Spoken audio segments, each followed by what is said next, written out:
Hoje. O ministro da Casa Civil, Rui Costa, saiu em defesa de mudanças na lei de autonomia do Banco Central. Sugeriu que o presidente da República possa demitir o presidente da instituição.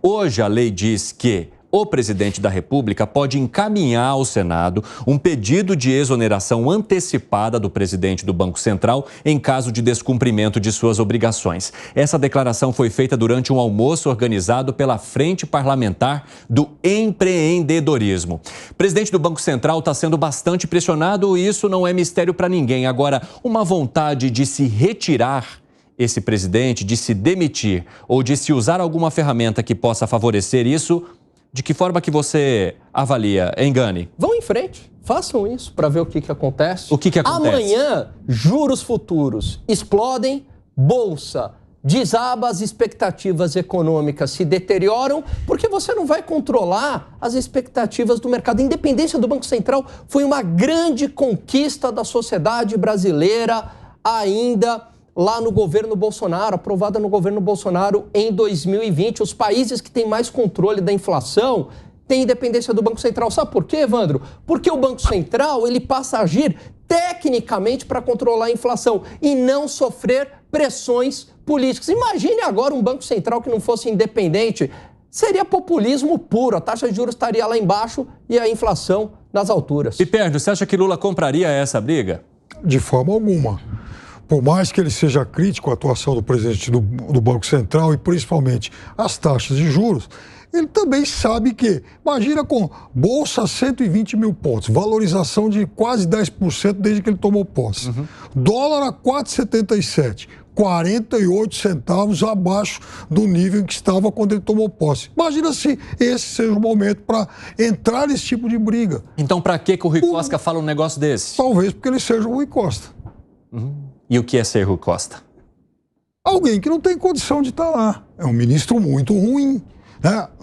Esse governo, nesse super gabinete, com 37 integrantes, você tem ministros muito bons, ministros, né, mais ou menos, e ministros muito ruins. O Rui Costa, infelizmente, está nesse pelotão de baixo. Piperno, você acha que o Rui Costa fala alguma coisa ou toma alguma medida, uma declaração nesse sentido, sem não ter o aval do Lula por trás? Eu acho que ele... Veja, há muita sutileza e muito jogo de palavras, né?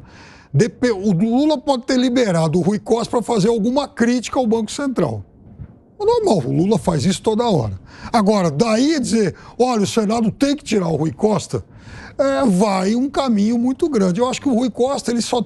Veja, o Rui Costa só tem feito bobagem. Gustavo Segre. É o Ruim Costa. Ruim? Ruim Costa, se chama. Eu concordo com o Piperno. Duvido que ele tenha falado o nome do Lula nesse caso em particular. E, obviamente, me parece que ele está querendo ir embora sem querer ele pedir a conta e que alguém possa ajudá-lo a retirar. Mas vamos imaginar que, por um momento, isso continua para frente. E aí o Alan está certíssimo. Se isso continua, vai bagunçar todos os indicadores e as expectativas serão catastróficas, sem necessidade. Mas qual seria o motivo? O Campos Neto não está fazendo o trabalho dele. Claro que está. Olha a inflação como está caindo e está chegando no patamar mais alto do que seria a meta por inflação, 4,75. Então, por que deveriam demiti-lo? Porque ele faz o trabalho dele? E, por outro lado, qual seria outro motivo? Ele não está acatando as nossas ordens, não está tirando para baixo a taxa de juros. Isso não é incompetência. Eu quero colocar mais um fato aqui também, porque o Conselhão, que é formado por 51 integrantes de empresas, sociedade civil, sindicatos, enviou uma carta ao presidente do Banco Central dizendo assim, olha, pelo amor de Deus, nessa reunião, que inclusive está tendo definição nesse momento, é entre hoje e amanhã que deve sair a decisão do Copom, que é o Conselho Monetário do Banco Central, que vai definir se a taxa básica de juros permanece em 13,75% ou se cai. Então, nesse momento, esse Conselhão, que representa vários órgãos da sociedade, envia esse documento ao Banco Central dizendo, pelo amor de Deus, baixe essa taxa básica de juros neste momento, porque já há todos os indicadores possíveis e impossíveis mostrando que dá para fazer. E você Alan Gani. Como é que analisa essa postura que vem também de vários órgãos e não só do presidente Lula neste momento? E agora, às 5h27 da tarde, o pessoal da rádio vai para um rápido intervalo, já esperamos vocês. Seguimos nas outras plataformas. É claro que o empresário, ele quer uma taxa de juros menor, a indústria quer uma taxa de juros menor. A taxa de juros prejudica a atividade econômica. Agora, a redução da taxa de juros, ela deve ser condizente com um cenário inflacionário mais benigno, que ele começa a ficar mais benigno somente agora. Os índices de inflação vêm perdendo força, vêm desacelerando agora. As projeções de inflação, a ancoragem, né, das expectativas também vem ocorrendo somente agora. Aliás, o Piperno citou essa alta da Bolsa. Em grande parte, a alta da Bolsa e a melhora das expectativas decorre da queda dos juros. O mercado antecipando que com um cenário menos inflacionário é possível cair os juros. E aí os juros futuros caem, o mercado faz esta aposta. Com a queda dos juros, isso acaba beneficiando o mercado acionário, porque o prêmio na renda fixa diminui, a renda variável se torna mais atrativa, tem um efeito técnico no valuation das empresas, o custo de capital das empresas diminui, enfim. Então, em grande parte, a única coisa que funciona neste governo é justamente a atuação do Banco Central. Gustavo Segré. O maior interessado em diminuir a taxa de juros é o governo, porque é quem toma dinheiro com essa taxa de juros. Então, se diminui a taxa Selic, o custo do dinheiro para financiamento do déficit público também cai. Mas quando, imaginemos, em agosto começa a cair a taxa de juros, a pessoa que está hoje dependendo de um empréstimo, não vai sentir no bolso uma quantidade expressiva de queda dessa taxa de juros, porque a taxa é referencial, 13,75. Ninguém que está nos assistindo paga hoje 13,75 se ele quer um empréstimo, se ele fica no cheque especial, se ele quer comprar um carro ou muito mais, se ele está financiando o cartão de crédito. Então, cuidado com essa ilusão de que, por favor, diminuam a taxa Selic, que aí resolvemos todos os problemas. Não serão resolvidos tão rápido. Fábio Piperno. Aliás, até os precatórios que esse governo herdou tem a sua correção com base na Selic. Então, quanto menor a Selic, menor vai ser o gasto do governo daqui para frente. Mas veja... Conselhão, tá certo? Então, é uma questão de você gastar bala com o tiroteio certo. Porque, significa veja, isso significa que o mercado, de certa forma, todo mundo já precificou que vai começar a haver uma curva de queda em agosto. Sim.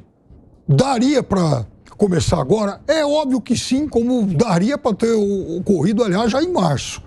Mas, enfim, o fato é que todo mundo sabe, pelo menos todo mundo tem a percepção de que isso vai começar a acontecer em agosto.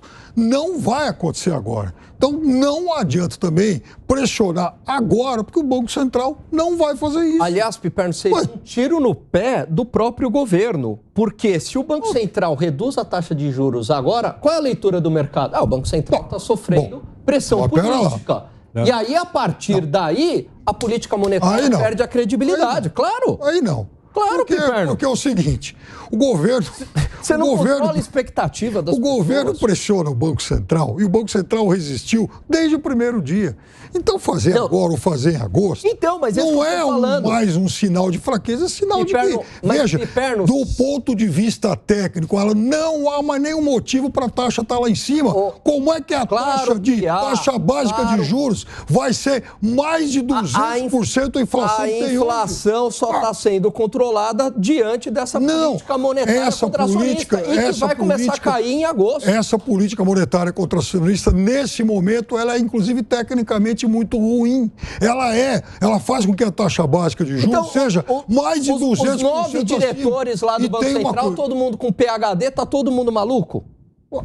Bom, primeiro que dos 9, acho que 2 vão acabar votando diferente, que eles foram indicados há pouco pelo governo. Segunda coisa, é evidente que os outros 7 são gente aí, enfim, nomeados pela turma da Faria Lima do governo passado. Gente que vestia a camisa amarela no dia do segundo turno. O governo passado, o governo jogou a Selic a 2%. E outra o Banco Central no governo passado jogou a Selic a 2% e não sustentou. Quando a economia cresceu menos 3%.